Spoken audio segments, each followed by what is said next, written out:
नमस्कार, मैं हूं दिलीप चौबे। इनटोबर की यात्रा जारी है। आज 5वां दिन है, 5th ऑफ अक्टूबर 2025। पूरी दुनिया इनटोबर सेलिब्रेट करती है। ये एक चैलेंज होता है, तो ये चैलेंज मैंने भी स्वीकार किया। तो आज का प्रॉम्प्ट है डियर। डियर मतलब हिरन। तो मैं ऐसे ही सोच रहा था कि हिरन पे क्या बनाऊं। तो कुछ हिरन हैं जो बहुत पॉपुलर हैं। जब हम हिरन की बात करते हैं तो सलमान खान की याद आती है। लेकिन जो सबसे ज़्यादा चर्चित हिरन है हमारे हिंदू ग्रंथों के अनुसार, वो है मारीच। तो मारीच एक राक्षस था और मायावी राक्षस था। तो मैंने यही सोचा कि मारीच को बनाते हैं। और आज मैं प्योर इंक और ब्रश यूज़ करने वाला हूँ, मतलब ब्लैक इंक और ब्रश। थोड़ा पेंसिल से स्क्रिबल कर लूँगा और थोड़ा एनवायरनमेंट भी करता हूँ उसमें। पीछे पेड़ वेड़ रहेंगे, कुछ पानी वानी, कुछ इस तरह का कुछ दिमाग में आ रहा है। अब देखते हैं, चैलेंज है। तो इनटोबर ब्लैक एंड वाइट का त्यौहार है और डे 5। चलिए स्टार्ट करते हैं।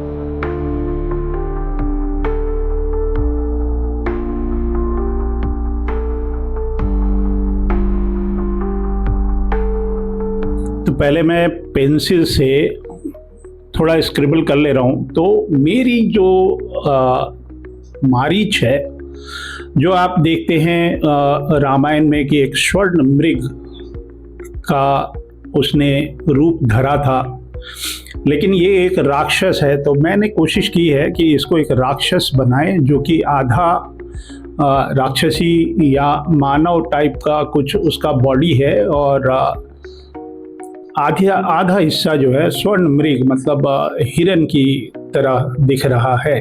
तो ये मैंने प्लान किया है। अब देखते हैं क्या बनता है।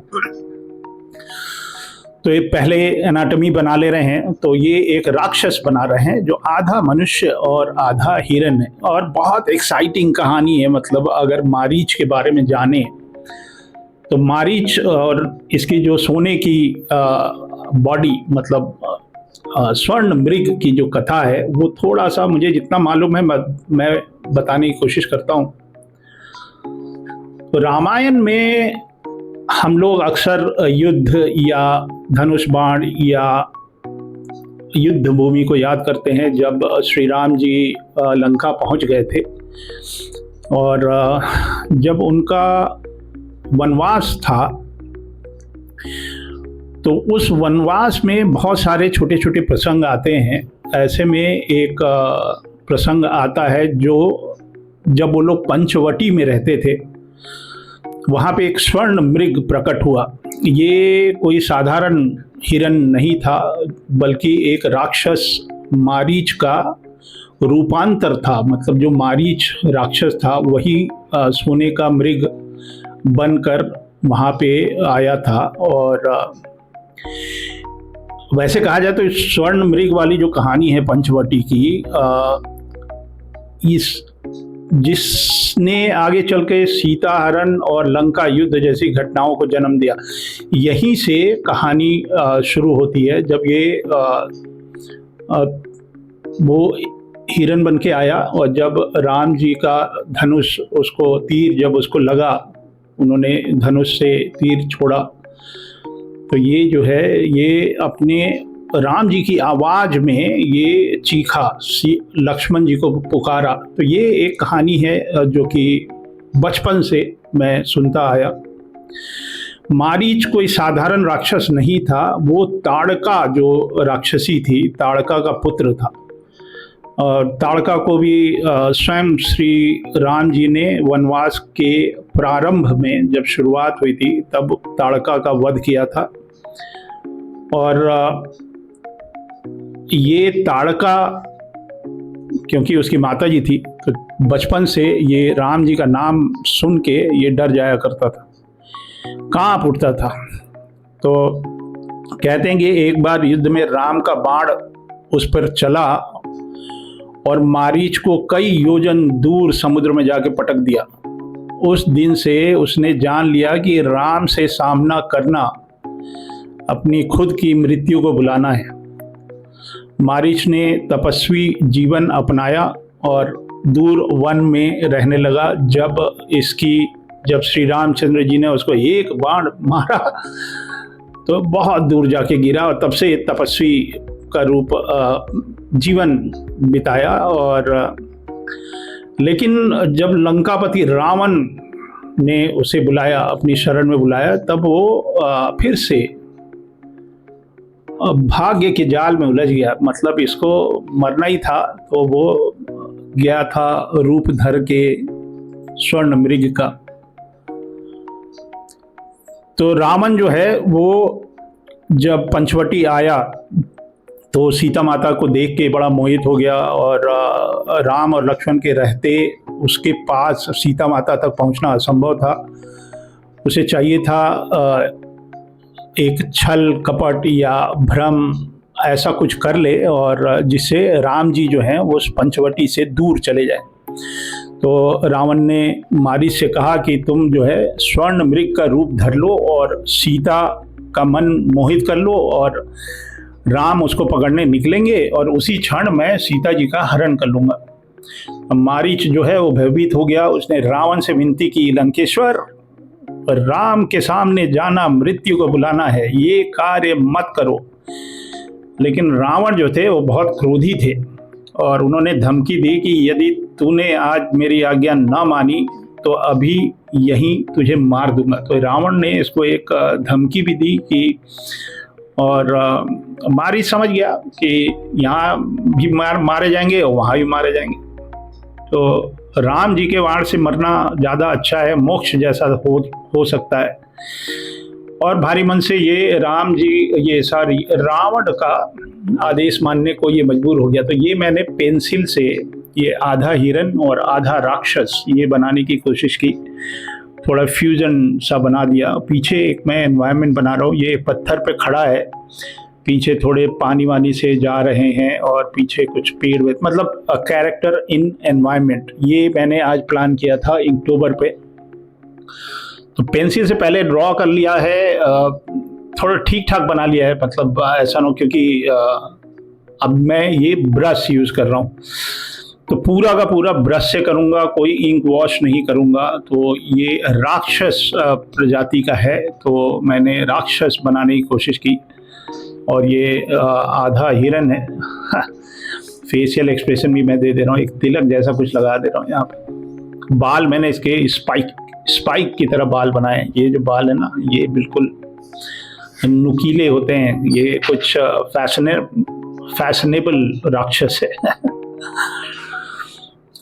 तो पंचवटी में जब ये स्वर्ण मृग बन के आया तो एक दिन सीता माता और राम और लक्ष्मण जब आश्रम में थे तभी वन में एक रोशनी जैसी दिखाई दी, एकदम चमकती हुई, और एक अद्भुत मृग उछलता हुआ, मतलब एक हिरन का जो है उछल कूद कर रहा था और उसमें से रोशनी निकल रही थी और उसका बॉडी जो है एकदम गोल्ड की तरह चमक रहा था। और जो उसके सींग थे उसके अंदर रत्न जो होते हैं ना, वैसा चमक था। और ये था मारीच जो है, ये स्वर्ण मृग बन के और इधर उधर उछल कूद कर रहा था पंचवटी में। सीता माता एकदम बिल्कुल मंत्रमुग्ध हो गई और उन्होंने राम जी से कहा कि देखिए कितना सुंदर मृग है, यदि आप इसे पकड़ के लाएंगे तो कितना आनंद होगा। यदि जीवित नहीं पकड़ा गया तो इसका जो स्वर्ण मृग का जो चर्म है वो हमारी झोपड़ी पे आश्रम में शोभा देगी। तो राम जी ने थोड़ा सा सोचा और उनको लगा कि यार कोई माया भी हो सकती है, और लेकिन सीता माता ने बोला था तो अब उनके लिए सर्वोपरि था कि भैया हमको उसको मैं पकड़ के ले आता हूँ। तो लक्ष्मण जी से कहा उन्होंने कि मैं जा रहा हूँ इस स्वर्ण मृग को पकड़ के लाने, आप सीता माता की रक्षा करिएगा। और श्री राम जी ने अपना धनुष बाण उठाया और चल दिए मारीच के पीछे। और बट लक्ष्मण जी को थोड़ी सी शंका हुई और दुविधा भी थी। और राम जी जब चले गए दूर, तब फिर आश्रम में सीता माता को एक आवाज़ सुनाई दी और वो एकदम डर गई। उन्होंने लक्ष्मण जी से कहा कि हो सकता है तुम्हारे भ्राता श्री जो हैं वो संकट में है, तुम तुरंत जाओ। और लक्ष्मण थोड़े शांत होके बोले, देवी माता चिंता ना करिए और मैं श्री राम जी पे कोई संकट नहीं आने दूंगा, और ये एकदम बिल्कुल पक्का जो है, ये निश्चित रूप से ये राक्षसी माया है। और वो श्री रामचंद्र जी की आवाज़ में लक्ष्मण जी को कराहते हुए पुकार रहे थे। तो ये मायावी राक्षस ने ये नौटंकी की थी, ड्रामा किया था एकदम बिल्कुल। तो देखिए ये जो चेस्ट है ना, इसको हम कंटूर लाइन बोलते हैं, और एक लाइट पड़ रही है, जबकि मैंने कोई टोनल वैल्यू इंक वॉश वाली नहीं दी है। तो एकदम बिल्कुल ब्रश और ink, pure brush pure ink. तो लक्ष्मण जी जो हैं वो वहाँ से निकलते हैं, और वो भी थोड़ा सा डर गए होंगे, और उनका भी विवेक डगमगा रहा था कि मैं भाई की आवाज़ की तरफ जाऊं या सीता माता की रक्षा करूं। तो सीता माता ने कुछ कठोर वचन बोले उनको और थोड़ा अपमानित किया उनको, और लक्ष्मण जी को विवश होकर आश्रम छोड़ के जाना पड़ा। लेकिन जाने से पहले उन्होंने एक सुरक्षा रेखा खींची, जिसको हम लक्ष्मण रेखा बोलते हैं, जहाँ से आप क्रॉस करके आगे नहीं जा सकते। और सीता माता से उन्होंने कहा कि देवी आप इसको पार न करिएगा, और फिर बड़े भारी मन से वो राम जी के दिशा में चले गए। और यही वो क्षण था जिसकी प्रतीक्षा रावण कर रहा था। तो साधु का वेश धर के आश्रम पहुंचा, और भीख मांगने के बहाने उसने सीता जी को उस लक्ष्मण रेखा को क्रॉस करने पे विवश किया। और सीता जी ने जैसे ही लक्ष्मण रेखा लांगी, रावण अपने असली रूप में आ गया और हंसने लगा, और उसने सीता जी का हरण कर लिया और पुष्पक विमान में लेकर बिठाकर आकाश की तरफ उड़ चला। तो इस प्रकार जो है ये स्वर्ण मृग के मोह में ये संपूर्ण कथा जो है रामायण की वो बदल जाती है। और ये मारीच जो है एक ओरिजिन है, जिससे हमारा रामायण में ये किरदार बहुत ही महत्वपूर्ण है। और ये मारीच की जो कथा है ना, ये खाली छल कपट और युद्ध की गाथा नहीं है, ये जीवन का एकदम बिल्कुल रियलिटी है। बहुत सारे हमारे पेरेंट्स हैं, वो बच्चों को कुछ कुछ बताते हैं कि आप ऐसे ना करें, क्योंकि वो उनके लाइफ का एक्सपीरियंस है। छल कपट तो बिल्कुल ही नहीं करना चाहिए। बहुत सारे बच्चे जो हैं वो गेम खेलते रहते हैं, उसमें कुछ पैसे वैसे का भी लालच होता है, तो उसके अंदर मतलब आप जीतेंगे और ये वो, तो एक लक्ष्मण रेखा होती है उसमें। और स्वर्ण मृग जो है ना, ये सोने का मृग है, उससे हमको ये भी सीख मिलता है कि लालच है, मतलब गोल्ड का एक चर्म आपको दिखाई दे रहा है तो लालच है, और बाहरी सौंदर्य है, अंदर से एकदम बिल्कुल जीरो है। तो ये लोभ का प्रतीक भी है। स्वर्ण मृग इच्छा और लोभ का प्रतीक है, जो जितना ब्यूटीफुल दिखता है उतना खतरनाक भी हो सकता है। और सीता जी की चाहत ये दिखाती है कि सबसे पवित्र हृदय भी जो है वो क्षणिक इच्छा के लिए, मतलब थोड़ी सी लालच के लिए विचलित हो जाता है। और लक्ष्मण जी की लक्ष्मण रेखा जो है वो एक मर्यादा का प्रतीक है, जिसे लांघने पे संकट अनिवार्य होता है, मतलब होगा ही होगा।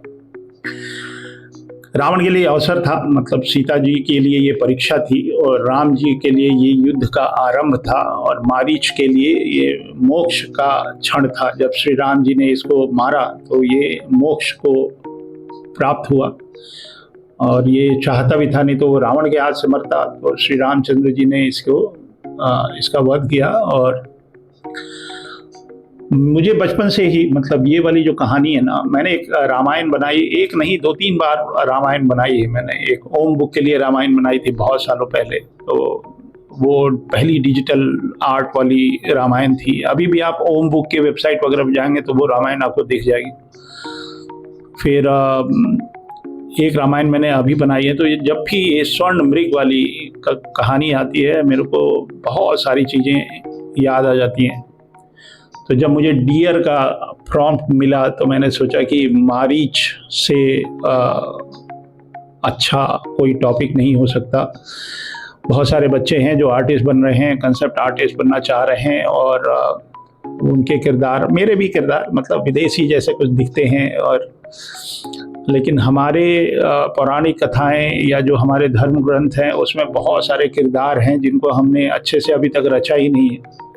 तो ये मेरा वर्जन है, एक राक्षस है जो कि हिरन है और स्वर्ण मृग बन जाता है। तो ये कंसेप्ट आर्ट है, मतलब जैसे गेम्स वगैरह के लिए जो कैरेक्टर होते हैं, मैं तो देखता था ना विदेशों में काफ़ी लोग हैं जो किरदार बनाने के लिए हमारे ही ग्रंथों में से कैरेक्टर के डिस्क्रिप्शन ले लेके और बना रहे थे। एक लड़का था, वो बताया मेरे को कि भीम एक किरदार है, बाप रे बाप, भीम के पास ना 100 हाथियों का बल है, और ये वो। हम बोले भैया हमारे देश के अभूतपूर्व कैरेक्टर्स हैं जिसको हमने अभी ढंग से बनाया नहीं। तो आज भी जब हम स्वर्ण मृग की कहानी सुनते हैं तो हमें याद आता है कि जीवन में जो सबसे अधिक चमकता है वो आवश्यक नहीं कि सबसे अधिक मूल्यवान भी हो। मोह और माया हमें भ्रमित कर सकते हैं, पर अगर आप विवेक से और धैर्य से और मर्यादा के साथ अपने जीवन की रक्षा करते हैं।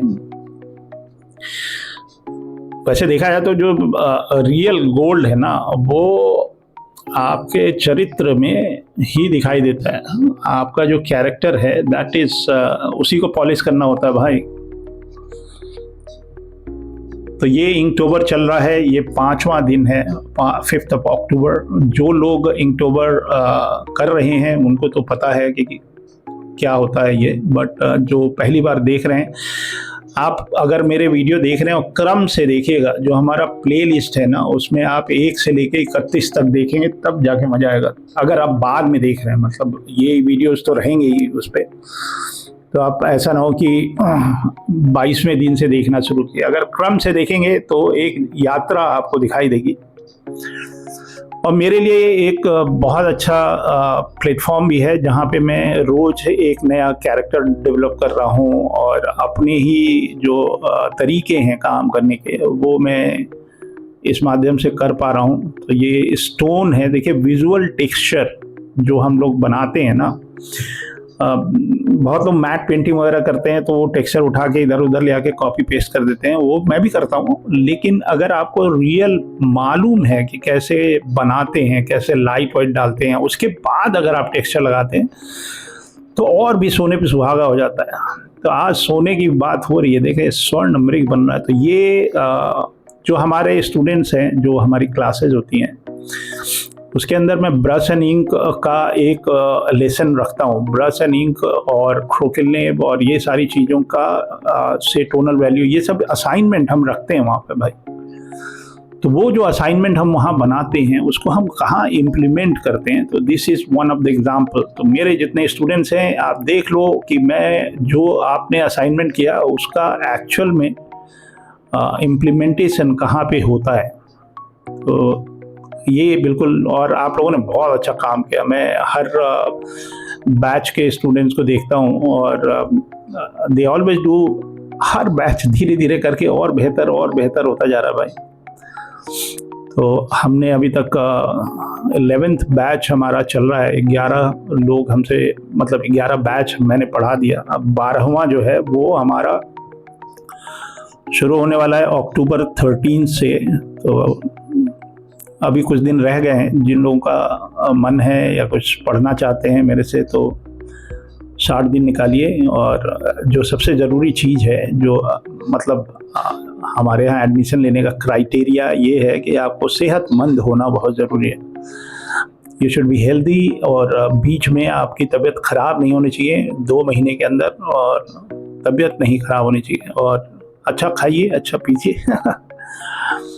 तो एक मैराथन टाइप का पढ़ाई है, थोड़ा सा ओवरवेलमिंग हो जाता है कभी कभी। तो आप देखिए, ये एक पेड़ हुआ जो सामने वाला, ये पीछे वाला पेड़ है, इसको मैं थोड़ा सा एटमॉस्फेरिक पर्सपेक्टिव की तरह, मतलब थोड़ा सा दूर है, थोड़ा सा हेजी है। और कल जो आपने वीडियो देखा था मुर्की वाला, तो मुर्की वाले वीडियो में आपने जब देखा, मैंने उसमें दूसरे तरह का टोनल वैल्यू यूज़ किया था और उसको मैंने काफ़ी हद तक मिस्टी बनाया था, कुछ वाटर कलर टाइप का जो आप देख रहे हैं ना, वो टोनल वैल्यू उसमें दिखे थे। और इसमें मैं सिर्फ ब्रश एंड इंक कर रहा हूँ, वो भी ब्रश एंड इंक था बट उसमें इंक वॉश था, इसमें मैं इंक वॉश नहीं कर रहा हूँ। और आप इसमें इल्यूजन ऑफ डिस्टेंस आप देखेंगे बड़े अच्छे से। तो जो प्रायोरिटी है ना, ये कंपोजिशन भी है, मतलब एक तरह से देखा जाए ना कि इतना कुछ हैवी बैकग्राउंड में पीछे डाल रहा हूँ, लेकिन फिर भी आपकी नज़र जो है वो मेन कैरेक्टर के ऊपर ही जाएगी। तो ये कंपोजिशन सीक्रेट्स हैं जो कि मैं क्लास में बच्चों को बताता रहता हूँ कि कितना प्रायोरिटी देना है मेन कैरेक्टर को। और साइज़ मेरा A4 साइज़ ही है आर्टवर्क का। तो ये मैं हल्का सा हैचिंग, देखिए पानी के लिए, स्टोन के लिए हमारा जो तरीका है ब्रश को पकड़ने का, now you can see some water, then ये दूर वाली चीज़ें हैं तो उसमें कुछ घास वास कुछ इस तरह की बना रहे हैं, तो ये ब्रश से ही हो जाता है। इसी को बोलते हैं विजुअल टेक्सचर। जो आप ये जैसे पत्तियां हैं ना, ये मैं तो ये जो पेड़ हैं इसके कंटूर लाइन मैंने कर दिया कि हाँ ये इसकी गुलाई इस तरह से है, एक तरफ से लाइट आ रही है तो शैडो कितना बनेगा। तो ये सब चीज़ें ऑब्जर्वेशन से होता है। खूब सारा आपने काम कर लिया, काम करने के बाद फिर आपको पता है कि इस्तेमाल कहाँ करना है, तो ये मैं इस्तेमाल कर रहा हूँ। और तो अभी बहुत सारा कुछ आएगा, मतलब एक के बाद एक ऐसे करते जाएंगे। तो 31 दिन हैं, तो 5 तो हो ही गए। तो उम्मीद करते हैं आप लोग को अच्छा लग रहा है। मतलब अगर आपको अच्छा लग रहा है तो कमेंट वगैरह करेंगे क्या? और जो लोग अभी तक सब्सक्राइब करें सब्सक्राइब कर दीजिए भाई। आप लोग वीडियो देखते हैं और मुझे भी पता चलता है कितने लोगों ने देखा, कितने लोग नहीं देखे। और बहुत लोग हैं, मतलब नाराज़गी तो नहीं है, जब मर्जी हो आप कर लीजिएगा। तो बहुत लोग हैं जो मेरे बहुत वेल विशर हैं, बातचीत करते रहते हैं सारी चीज़ें, लेकिन सब्सक्राइब नहीं करते।